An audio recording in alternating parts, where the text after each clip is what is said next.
the surface, he was the perfect son, intelligent, polite, and gifted with music. His hometown called him the nicest boy in Kansas. But behind that smile lurked a secret so dark it would turn Thanksgiving night into one of the most chilling family murders in American history. This is the strange case of Lowell Lee Andrews. Intro 200 words. In the heart of 1950s America, small towns like Walcott, Kansas, were considered safe havens, places where doors were left unlocked, neighbors waved from their porches, and families seemed picture perfect. It was in this quiet town that Lowell Lee Andrews was born and raised. On the surface, he appeared to be everything a parent could hope for in a son: intelligent, musically talented, polite, and ambitious. Locals even described him as the nicest boy in Walcott. But beneath this mask of perfection was a darkness that no one could see coming. Lowell didn't feel connected to the world around him. Instead of joy, he felt emptiness. Instead of love, he felt nothing. And quietly, he began to dream of something unthinkable: murdering the very people who had given him life. What makes this story so unsettling is not just the brutality of his actions, but the cold, calculated manner in which he carried them out, and the chilling lack of remorse he showed afterward. This wasn't a sudden burst of anger or a crime of passion. This was something else entirely. This is the disturbing case of Lowell Lee Andrews, the nicest boy who became a remorseless killer. Walcott, Kansas. In the 1950s, this was the kind of small American town people dreamed about. Quiet streets, friendly neighbors, the smell of freshly cut grass drifting from front yards. Kids played ball until dusk. Families gathered on porches, and everyone seemed to know everyone else. It was the picture of peace and simplicity. And at the center of this postcard-perfect town was a boy who seemed to embody all of its values: Lowell Lee Andrews. Ask anyone who lived there back then, and you'd hear the same words over and over: Lowell, he's the nicest boy in town. Teachers praised his intelligence, neighbors admired his politeness, and his parents were proud of the young man they were raising. In fact, the local newspaper once described him exactly that way: the nicest boy in Walcott. Lowell wasn't just another farm town kid.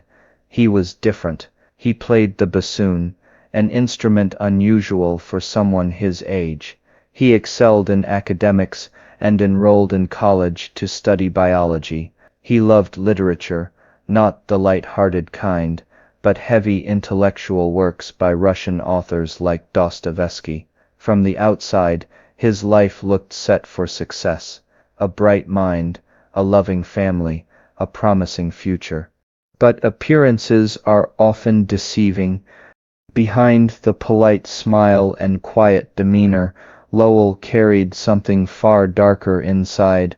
While everyone else saw him as a model son, he felt trapped. Walcott, with all its small-town charm, suffocated him. He believed he didn't belong in this simple world.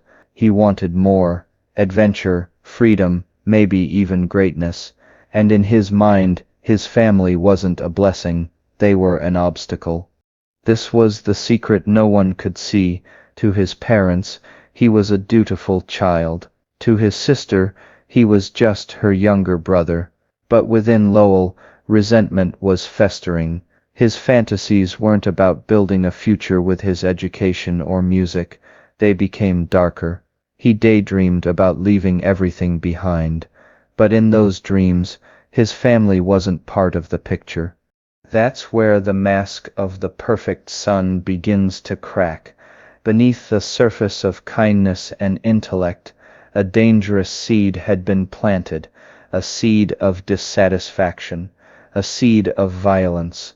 And by the fall of 1958, that seed was ready to break through. Looking back now, It feels chilling to realize how easily Lowell fooled everyone around him. The smiling, respectful boy they thought they knew was already imagining something sinister. What no one in Walcott could have guessed was that soon the quiet town would be shaken to its core. Because, in just a matter of days, Lowell Lee Andrews would shed the mask of the perfect son and reveal the monster hiding underneath. It was late November, 1958, Thanksgiving weekend in Kansas, a time for family, warmth, and gratitude. The Andrews household was no different. The dinner table had been cleared, and the comforting smell of leftover turkey still lingered in the air. William and Opal Andrews, along with their daughter Jenny, settled into the living room. They dimmed the lights, turned on the television, and enjoyed the rare moment of being together as a family. But upstairs, their son Lowell wasn't with them. Instead, the 18-year-old sat alone in his bedroom with a book in his hands. That book was Dostoevsky's The Brothers Karamazov, a dense Russian novel exploring faith, morality, and most chillingly, patricide, the act of killing one's father.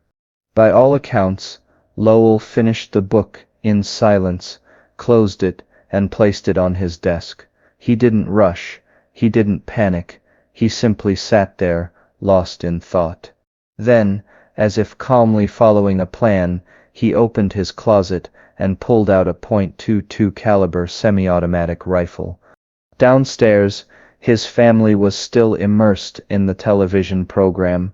They heard footsteps coming down the stairs, but thought nothing of it. It was just Lowell. He stepped into the doorway, flicked on the living room lights. His parents protested, annoyed that their movie had been interrupted. They turned to look at him, and that's when terror filled their eyes. Because Lowell wasn't holding a remote, he was holding a rifle. What happened next was as sudden as it was horrifying. Without a word, Lowell aimed at his sister Jenny and fired. The bullet struck her head, killing her instantly. She never had a chance to react. The silence of the room shattered. His parents screamed, panic flooding the once cozy space. William tried to shield Opal, but Lowell fired again. Bullets tore into his father's body, then his mother's, leaving them bleeding on the floor. But the nightmare wasn't over. Opal, despite her injuries, managed to stagger to her feet. Driven by instinct, she lunged at her son. For a brief second, it was mother against child, but Lowell showed no hesitation. He pulled the trigger again. His mother collapsed, gasping for air, until she finally fell still. And then, in the most chilling moment of all, Lowell turned his attention back to his father. William, barely alive, was crawling toward the kitchen phone, desperate to call for help. Lowell followed him, step by step, and unleashed the rest of his ammunition. When the rifle ran empty, he calmly pulled out a .22 pistol and continued firing into his father's back. Even after William was dead, Lowell reloaded and kept shooting, almost as though he was studying the effect of bullets on different parts of the body. It wasn't rage, it wasn't self-defense, it was cold, deliberate, almost experimental. And in that moment, the nicest boy in town became the executioner of his own family. The scene inside the Andrews home was one of pure devastation. Jenny lay lifeless on the couch, her young dreams cut short in an instant. Opal's final act had been one of courage, trying to protect her husband and fight back against the son she had raised. William, the father, had endured a brutal, merciless barrage, his last moments spent desperately trying to reach a telephone. Lowell, however, seemed untouched by the horror around him. He wasn't crying, he wasn't shaking. In fact, witnesses would later describe his behavior as disturbingly calm, as if he had just completed an unpleasant chore. But there was something even more chilling about the way he had carried out the murders. This wasn't a heat-of-the-moment crime, born of anger or argument. It was cold, methodical. Lowell reloaded his weapons, took deliberate aim, and even continued firing into his father's body long after death. A detective later remarked that it felt as though he was performing an experiment, observing the effects of bullets on different parts of the human body. To most people, the thought of killing one's family is unthinkable. Even in the rare cases where such a crime occurs, there's usually emotion involved: anger, desperation, hatred. But with Lowell it was different. There was no visible rage, no breakdown, no remorse, just emptiness. When the last shot echoed through the house, Lowell didn't collapse in shock. He didn't cry over what he had done. Instead, he immediately began to plan. The murders themselves were only part one. Now, he had to make sure no one suspected him. This transformation from family annihilator to calculating manipulator was as terrifying as the murders themselves. Lowell had crossed a line most people could never imagine crossing, but instead of fear or guilt, he seemed almost detached, like an observer of his own crime. In that dimly lit living room, surrounded by the bodies of his family, Lowell took his first steps into becoming something beyond a killer. He became a cold strategist, ready to deceive everyone around him. And the cover-up he staged next was almost as shocking as the murders themselves. After murdering his family, Lowell set the rifle down and surveyed the scene. Where others might have panicked, he moved with an eerie calm. He needed to make this look like anything other than what it was: a son murdering his parents and sister. So he began to stage the scene. First, he opened a window in the living room, then he dragged some garden furniture beneath it, making it look like someone had climbed in from outside.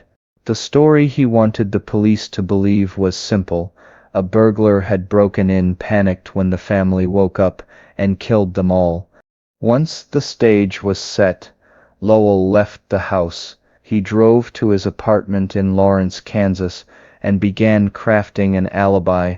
He stopped by a friend's place to pick up his typewriter, pretending he needed it for an essay. He went to the local movie theater, deliberately greeting people loudly and placing himself in a well-lit spot so others would remember seeing him there. Every move was calculated, designed to create witnesses who could vouch for his innocence. After the movie, he drove to the Kansas River, dismantled his rifle and pistol, and tossed the pieces into the water from the Massachusetts Street Bridge. Then, almost casually, he returned home, picked up his phone, and called the police. On the call, he claimed he had a bad feeling that something had happened at his parents' house. When officers arrived to deliver the news of his family's deaths, they expected grief, shock, maybe even hysteria. What they saw instead was unsettling. Lowell barely reacted. No tears, no trembling voice, just a slight look of surprise, and then nothing. That lack of emotion, combined with the strange premonition that had prompted his call, immediately raised red flags. The mask of the grieving son didn't fit, and soon detectives began to dig deeper.